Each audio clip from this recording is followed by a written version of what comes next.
This podcast episode was made possible in part with support from Sacred Rights, a project funded by the Henry Luce Foundation and the E. Rhodes and Leona B. Carpenter Foundation and hosted by Northeastern University. Sacred Rights is a project that supports public scholarship on religion and provides resources and networks for scholars of religion committed to translating the significance of their research to a broader audience. I recommend you learn more about Sacred Rights on their website at sacred-rights.org or find Sacred Rights on Twitter at sacred_rights.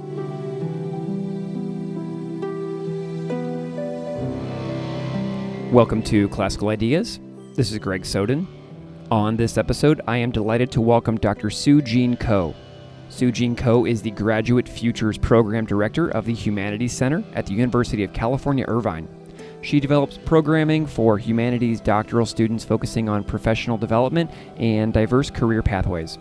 She is also the Director of Adult Education and Resident Theologian for St. Mark and New Hope Presbyterian Churches.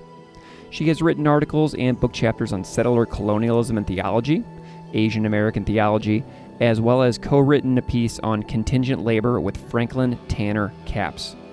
With Capps, she is currently working on a book project on Christian nationalism, informed by blood discourses and legal proceedings significant for Asian American racial formation, which we discuss briefly in this episode.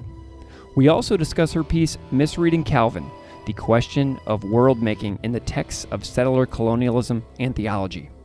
Please enjoy my conversation with Dr. SueJeanne Koh. Dr. SueJeanne Koh, welcome to Classical Ideas. Thank you for having me, Greg. It's good to meet you. I am delighted to meet you as well, and I'm delighted that you're hanging out with me on the podcast to have a wonderful conversation about your work and your career. I'm wondering if we can just have this kick this off by having you introduce yourself a little bit to the listeners out there so they know a little bit about who you are and what you do. I work at the University of California, Irvine, at the Humanities Center, and I am the Graduate Futures Program Director, which means I work with the PhD students in the schools of humanities on diverse career pathways and professional development.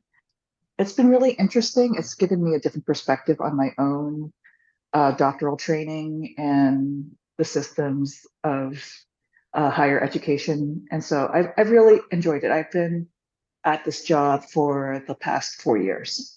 That caught my eye in your bio a lot about your alt-ac pathway. And I think that's so cool because that's kind of something I've done a little bit in my life.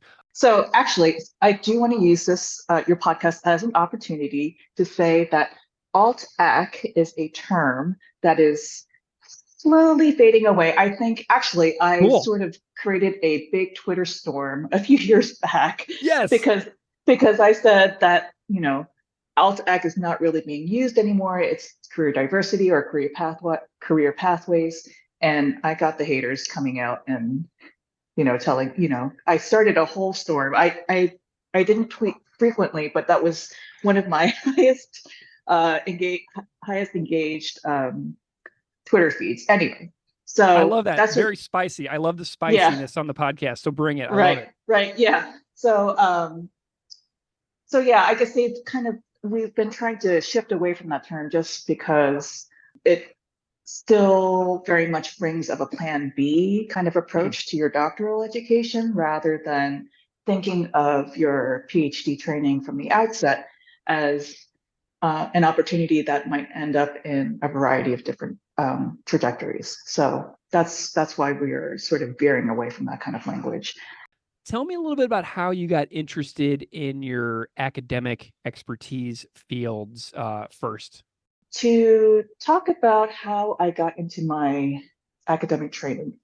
Well, I am a second generation Korean American. I grew up on the East Coast, and after graduating from college, I moved to Boston to work. I wasn't actually a very good student in college, but I did know that I wanted to go to grad school at some point. When I was in Boston, I got, I had grown up in the Korean American church, but then I decided it wasn't for me. But then I got kind of reconnected to a church community when I was in Boston. And one of the pastors there was a professor at Gordon Conwell Seminary. And he asked me if I wanted to audit his systematic theology class. And I said, okay, sure, why not? And that's how I got interested in theology, Christian theology, because it gave me a very different perspective on my faith journey, and it broadened my understanding of what faith was about. So that's how I got into this. That's how I started getting interested in theology, and I thought, hey, this seems interesting enough that I would want to research about it and teach it as well. So that's how I started. I first got my MDiv from Princeton Theological Seminary, and then THM, and then I went to Duke Divinity School for my doctorate. Whenever we got in touch, you sent one of your projects to me called Misreading Calvin, the question of world making in the texts of settler colonialism and theology. And I wonder if you can just give me a little introduction to this piece. Tell me a little bit about the origin of the piece and how it took shape for you as a thinker and the author of the piece. So I would say, so I'm a Presbyterian. So that's one thing you should know about me. And that, yeah. Especially having gone to Princeton Theological Seminary, which is a Presbyterian seminary, I got very deeply sort of immersed in the waters of Reformed theology. I guess, I've had that consistent interest throughout my academic career. At the Society of Christian Ethics, which is an association, which is a guild that meets in January every year, I was invited to join the Reformed Theology and Ethics Interest Group. So that seems like a very niche group. And it is. I became interested in this particular topic, or the questions that I explore in this article, because I picked up Roxanne Dunbar Ortiz's book, The Indigenous Peoples' History of the United States. And it's a popularly written book, but it's it's very deeply researched, and I like her writing style. And she has a very interesting chapter called The Cult of the Covenant, where she talks about how Calvin's theology had a significant influence in kind of creating the landscape of the United States as we understand it today. And so that really caught my attention, because that's theology is not often explicitly named as a contributing factor to the political landscape of the United States. I mean, people have this understanding of manifest destiny, or the United States as a quote unquote Christian nation, things like that. But because she was trying to actually engage with theology, that kind of caught my attention. And it caught my attention that she was talking about Calvin specifically. So to return to the conference, I gave a preliminary talk that became this article later. And then I was talking with another friend who is not a Reformed theologian. She's in religious studies, and telling her about this. And she asked me, and it was kind of funny. She said, "Why should people care about Reformed theology?" And I kind of was taken aback, because to me, as somebody who's been steeped in Reformed theology, it seemed obvious. Yeah. But I thought, oh, that's an interesting question. And so that also contributed to the writing of this piece, and trying to figure out, why should people care about Reformed theology if you're not in Reformed theology? Yeah. So the way that I try to approach theology in this article is more like an anthropology, or more like a way of thinking politically, and sort of mapping out the landscape of the United States. Well, let's dive into a little bit of the terminology as well, because settler colonialism is a big deal in this piece. It's right there in the title as well. And I wonder if you can just, explain that concept for listeners out there who maybe haven't really ever thought about this topic. I know that many have, but there might be some that this is still a new concept to them. And I'm wondering if you can define how you understand settler colonialism for us now today. Right. Yeah, so that's a good question. So I think people are probably familiar with the terms colonialism or understand what that entails. Settler colonialism is a specific kind of structuring relationship to land and to people. And so the way that settler colonialism works, maybe it's better to explain how it works rather than saying what it is. Sure. And Patrick Wolfe is probably the person who he was an Australian anthropologist who talked about settler colonialism in a book back in the 1980s, 1990s, sorry. He said that it is really a system of replacement. So basically, people come to a land and they want to take advantage of it. So there's this transformation of land into property. And then there's this understanding of uh, the land needs to be made productive. There's also this idea that the land is empty of inhabitants. And that's not often the case. Usually there are indigenous communities who are already existing, who are already making the land productive. But it's a way for people who want to come and colonize a land to justify the taking over of that land and to make it productive. So it's really a process of replacement, of making land into something else, which is property, and to replace the indigenous communities with the settlers. And so that's sort of a working definition or a description of what settler colonialism is. Let's tie these two things together now, like you do in the piece. So we've Mhm. got Roxanne Dunbar Ortiz's book. Mhm. We've got the French reformer John Calvin. We've got the concept of settler colonialism. So let's start with who Calvin is and why he matters first. What do you think that everybody should know about the theology of French reformer John Calvin if you were just going to boil it down for people who are new to his Mhm. work? I would say that he, more so than Martin Luther, who is often thought of as the starter of the Protestant Reformation, I would say that John Calvin is his theology and who he is as a figure is very much his shadow looms large over ideas of capitalism. Max Weber refers to him and the his idea of the Protestant ethic and how sort of a certain kind of discipline will make you productive and make you a responsible citizen of society, of capitalist society. So there's the political and the social influence. There's this idea also that John Calvin himself was a very cold kind of dictatorial type who ruled over Geneva. And some of these stereotypes have some basis in truth.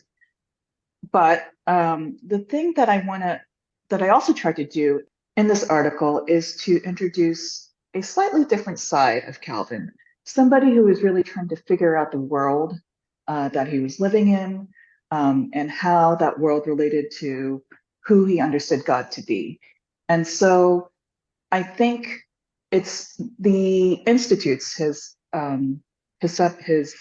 magnus opus, the institutes of the Christian religion, they are really an exploration of how God might be operating in this world and how we can understand God operating in this world. And so I think there's a very pastoral side to Calvin that people often miss.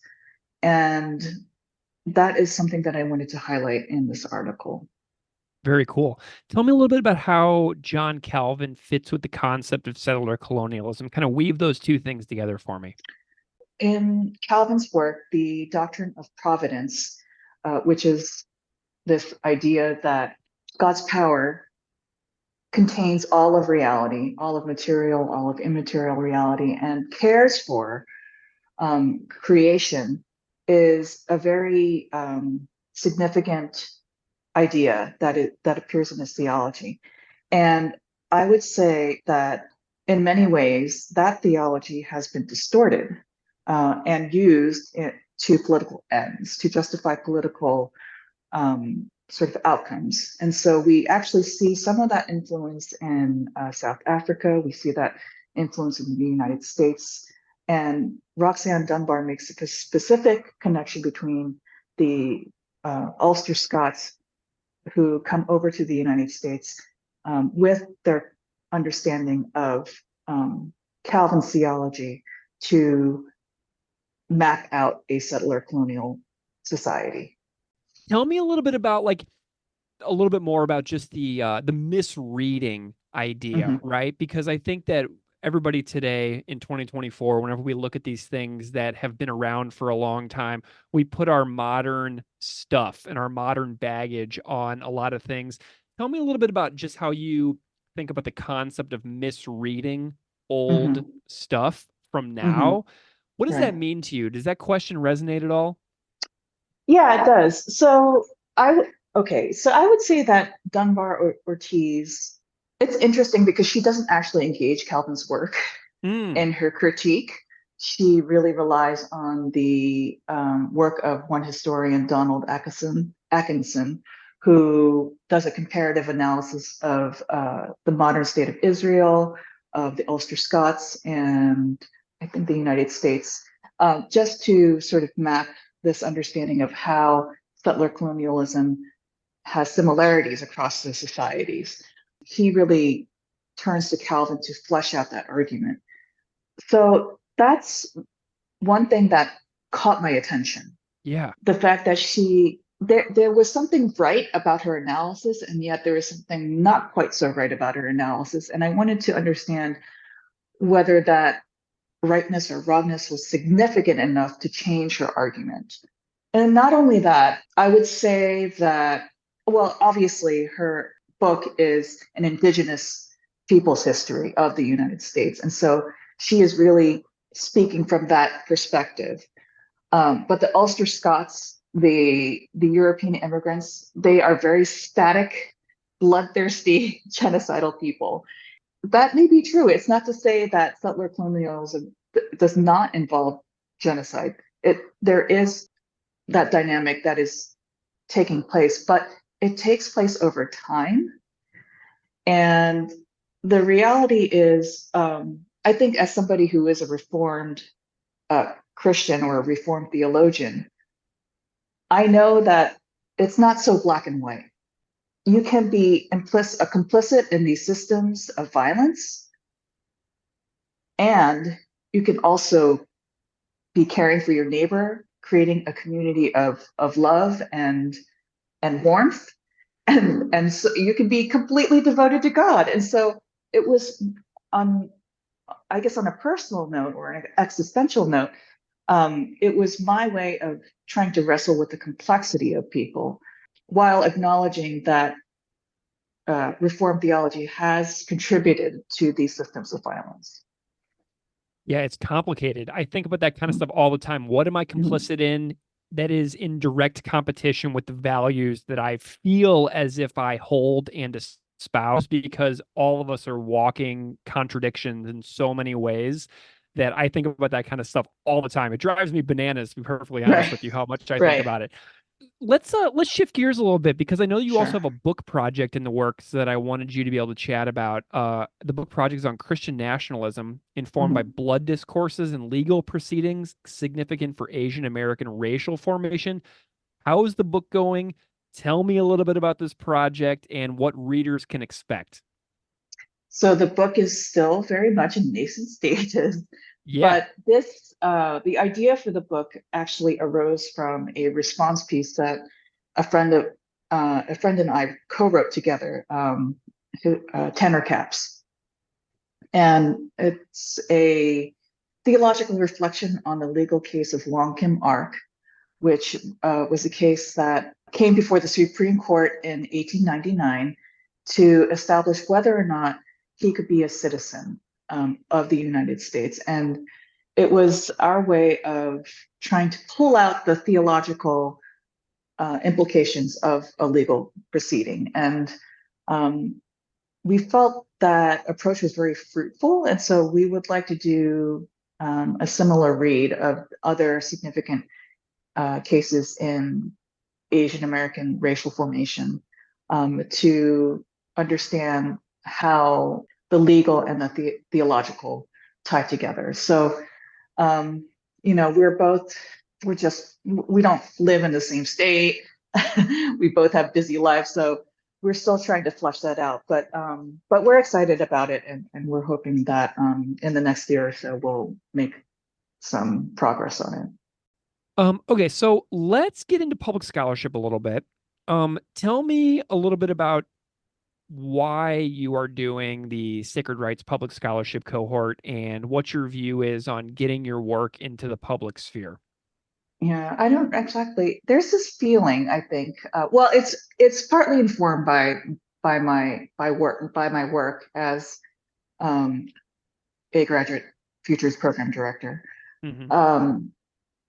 and also based on my own experience of academia, seeing how scholars are working on really interesting things. They're asking really important questions, and yet they are only really communicating these ideas to each other. My interest in public scholarship has been, what does it take? What kind of work is necessary? What kind of translation is necessary in order for these ideas, these conversations to happen for a broader public? Because I don't really think that really these ideas, these concepts will have the impact that they need to actually have. So that was my interest in public scholarship. I had done a little bit of it on a very casual basis, whenever the opportunity arose. And I thought that the sacred rights opportunity would push me to be a little more intentional about my public scholarship Yes. and to just really give me a framework to think about what that meant. There were a lot of things about public scholarship that made me nervous, that I didn't feel confident about, and that I'm still working through. Sure. But to sort of understand and see how other people had answered similar questions that I had, and also be with a cohort of scholars who were also interested in public scholarship, that was very appealing to me. Mm. What are some of your goals in public scholarship itself? Like, what are you shooting for? I'm shooting for not necessarily being an expert on a subject, on a topic matter, even though we are trained in sacred rights um, to consider ourselves experts Mm-hmm. on specific subject matters. But I'm really more interested in using public scholarship as a way to expand conversations, to help people who might be nervous about having certain conversations to enter into those conversations, and to really try to wrestle with difference. I'm not interested in public scholarship as a way to reinforce an echo chamber, or to just talk to people like myself. Now, I'm not going to be talking to somebody who has a radically different position from me, but I think a lot of people live in sort of a very nebulous gray middle space, because of the way that our society is structured, especially through social media. We don't really have the communities to have these conversations. And so I would like to use public scholarship as a way to contribute to a broadening of that public discourse. I am super curious about your job and what you love Mhm. about it because I've never had a graduate futures program director on the I didn't podcast either. before. Oh, okay. Tell me what you love about your work and what you do because I think that's super cool to highlight on the show because I never have. The landscape of higher education, well, it's been changing for a long time. Sure. And as you know, a lot of PhD students, when they graduate, they enter into a job market that is not hospitable, actually, That's why I to be quit. I quit before right, comps because I did not feel confident in my own abilities to compete in that. So I right. stopped. So I get it. Yeah, yeah. So I would say that part of it emerges from my own experience. So, as I mentioned before, when I started my doctoral program, I thought the goal was to get a faculty position, a tenure track faculty position. And and there's nothing wrong with that idea or that vision. But I also came in as a student who was slightly older. And when I came to the end of my program, and life happened, a variety of personal circumstances. I also have a partner who's in academia. Hmm. So we had the two body problem, and we Sure. moved out to California for his job. Um, I did a postdoc here in Asian American Studies, which was very helpful. But at the end of that, I considered my circumstances. I thought I don't want to move just anywhere to get a job that I may not even be able to successfully hold down after a few years. The risks just seemed too great and not worth it, to be honest. And so I thought, I am just going to try to make it work where I'm at.